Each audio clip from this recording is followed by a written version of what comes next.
Hello friends, welcome to Investra YouTube channel. कैसे हैं दोस्तों? उम्मीद है कि आप लोग बहुत अच्छे होंगे। सऊदी अरब में जितने भी गैर मुल्की भाई हमारे काम कर रहे हैं उनके लिए एक बैड न्यूज भी है और एक बोनस को लेकर के अच्छी न्यूज भी है। उसके अलावा आप लोगों को सऊदी अरब में नए वीजा पर आने के लिए कुछ लेटेस्ट अपडेट है उम्र को लेकर के, जो कि लास्ट उम्र बताया गया है कितना तक आ सकते हैं आदमी। इसके अलावा कुछ सऊदी ट्रैफिक वैल्यूएशन के बारे में और काफी सारी जानकारी है जो कि आप लोगों को इस वीडियो में देने वाला हूं। तो वीडियो बहुत ही ज्यादा महत्वपूर्ण होने वाला है। वीडियो को बिना स्किप के पूरा जरूर देख लीजिएगा और वीडियो अच्छा लगे तो एक लाइक करके अपने भाई का सपोर्ट जरूर कीजिएगा और चैनल को सब्सक्राइब नहीं किया तो कर लीजिएगा, क्योंकि ऐसी जानकारी आपको बेसिक तौर पर इस चैनल पर मिलती रहती है। तो चलिए वीडियो को शुरू करते हैं।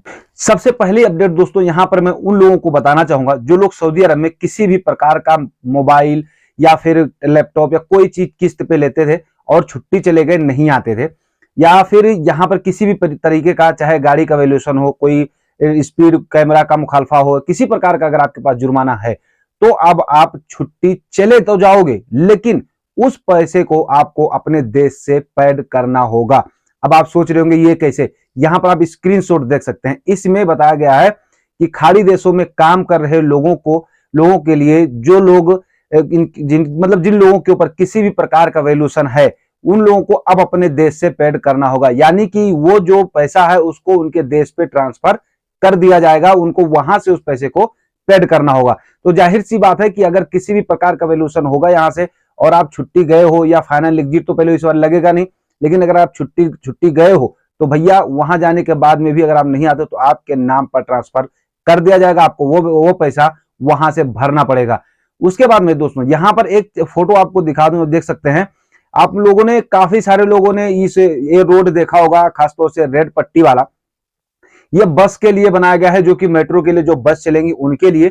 हालांकि ये कोई वो कोई नई अपडेट नहीं है तो पुरानी ही, लेकिन काफी सारे भाइयों का सवाल था कि सर इस पर चलाने में कोई चालान आता है या नहीं। देखिए, इसके लिए चालान जो है 10,000 रियाल का जुर्माना हो सकता है। तो जितने भी भाई हमारे सऊदी अरब में काम करते हैं, गाड़ी वगैरह चलाते हैं, खुद की गाड़ी है, तो प्लीज इन सब चीजों से थोड़ा बच के चलें, नहीं तो 10,000 रियाल भरना पड़ सकता है। ठीक है।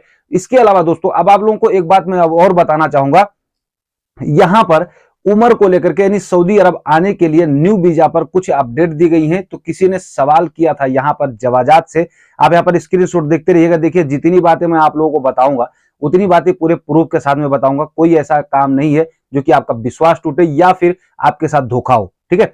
तो यहां पर आप स्क्रीनशॉट देखिए। इस स्क्रीनशॉट में आप किसी ने सवाल किया था कि सर अगर मैं कोई इंप्लॉय 60 वर्ष का है, अगर उसको मैं बुलाना चाहता हूं सऊदी अरब में, तो क्या उसे बुला सकता हूं? तो देखिए, इसके लिए वैसे तो पहले भैया कहा जाता था कि, और था नियम कि 50 साल से ज्यादा हो जाए तो आपका वीजा स्टाम्प नहीं हो सकता है, लेकिन अगर आपकी उम्र 60 साल भी है तो भी आप आ सकते हो। कैसे?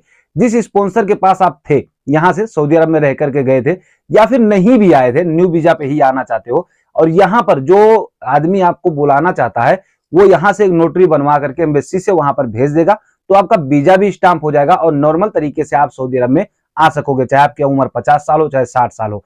बस ये होना चाहिए कि जो स्पॉन्सर आपका यहां बुला रहा है उसके तरफ से भाई उसका बयान जरूरी है। अब यहां पर दोस्तों एक अपडेट है ministry of human resource and social development की तरफ से कुछ बोनस को लेकर के। तो देखिए, कंपनियों में अक्सर लोगों के साथ में धोखाधड़ी होती है बोनस को लेकर के। देखिए, बोनस के तरीके से लेकर के मैंने आपको एक वीडियो पिछले बताया था, यहाँ पर आई बटन में वो वीडियो मिल जाएगा, आप देख लीजिएगा। उसमें यह बात आपको बताई गई थी कि बोनस किन किन सूरतों में मिल सकता है। लेकिन यहां पर अगर आपकी कंपनी आपके साथ कुछ ऐसे 4 नियम बनाए गए हैं, अगर ऐसा कुछ करती है तो आप उसके ऊपर में उसके खिलाफ आप कंप्लेन कर सकते हो। क्या है यहां पर अपडेट? देखिए, कहा जाता है कि बोनस को लेकर के अगर आपकी कंपनी 4 गलती करती है तो उस पर आप कंप्लेंट कर सकते हो। क्या क्या है पहला सुन लीजिएगा। यहां पर अगर आपकी कंपनी आपका कहीं ट्रांसफर दे रही है तो आपका अधिकार है कि जो आपका बोनस बनता है वो सबसे पहले दे, बाद में आपका ट्रांसफर करे। देखिए, काफी सारी ऐसी कंपनियां हैं जो कि जब उनके बोनस वगैरह ज्यादा हो जाता है, सैलरी ज्यादा हो जाता है, बकाया राशि में हो जाता है, तो ये लोग क्या काम करते हैं, बोलते हैं चलो तुम अपना जॉब ट्रांसफर कर लो।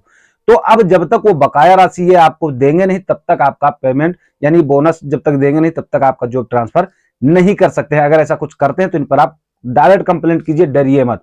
ठीक है। दूसरी यहां पर बात बताइए कि आपका कॉन्ट्रैक्ट खत्म हो और आप रिजाइन दे रहे हैं और आपकी कंपनी आपका बोनस और सैलरी दोनों देना नहीं चाहती है, तो भी आप उसके ऊपर में कंप्लेंट कर सकते हो। ये आपका अधिकार है। यानी उसको दोनों देना चाहिए। जब भी आप रिजाइन देंगे, आपका रिजाइन एक्सेप्ट करने से पहले उसको सारा डिटेल देना पड़ेगा, उसके बाद ही वो रिजाइन एक्सेप्ट कर सकती है। ठीक है। तीसरा है, जब आपका कॉन्ट्रैक्ट खत्म होता है तो जो नियम है बोनस का, उसमें अगर आप आते हैं तो बोनस भी मिलना चाहिए, और नहीं तो आपको एक सैलरी मिलनी ही चाहिए। देखिए, जैसे मैंने आप लोगों को पिछला वीडियो में बताया था कि 5 साल के बीच में, जो 0 से 2 साल के बीच में अगर आप काम करते हैं तो किस तरीके से आपका बोनस होता है, 5 से 10 करते हैं या 10 साल पूरा करते हैं तो किस तरीके से आपका बोनस मिलता है। उस नियम में अगर आप आते हैं तो आपको बोनस मिलेगा, नहीं तो सैलरी एक तो पक्की है आपकी मिलनी। ठीक है। चौथा है, जब आप रिजाइन देते हैं तो आपके बोनस के साथ साथ आपको वर्क सर्टिफिकेट भी मिलना जरूरी है। यानी वर्क सर्टिफिकेट लेने से आपका काफी सारा फायदा होगा कि जब भी आप वहां से रिजाइन करेंगे, दूसरी जगह जाएंगे काम करने के लिए, तो आपसे वर्क सर्टिफिकेट मांगा जाएगा। तो वो सर्टिफिकेट आपके पास रहेगा तो आपको सैलरी अच्छी खासी मिलेगी। इन सारी चीजों में अगर आपको कुछ भी नहीं मिलता है तो आप इसके लिए मिनिस्ट्री ऑफ ह्यूमन रिसोर्स में जाकर के कंप्लेंट कर सकते हो। सीधा इसके लिए आप लेबर कोर्ट जाओ, कोई दिक्कत नहीं, कोई टेंशन नहीं है, क्योंकि आपके पास प्रूफ है। तो आप हर एक चीज के अधिकारी को हक है आपका इस चीज के लिए लड़ सकते हो, और जो फैसला है आप ही के हक में होगा। तो उम्मीद करता हूं कि दोस्तों जानकारी आपको जरूर पसंद है। वीडियो को शेयर करना मत भूलिएगा, और वीडियो में अगर आपको मन में कोई सवाल है तो कमेंट जरूर कीजिएगा। तो चलिए फिर मिलेंगे आपसे नेक्स्ट वीडियो नेक्स्ट अपडेट के साथ में, तब तक के लिए जय हिंद।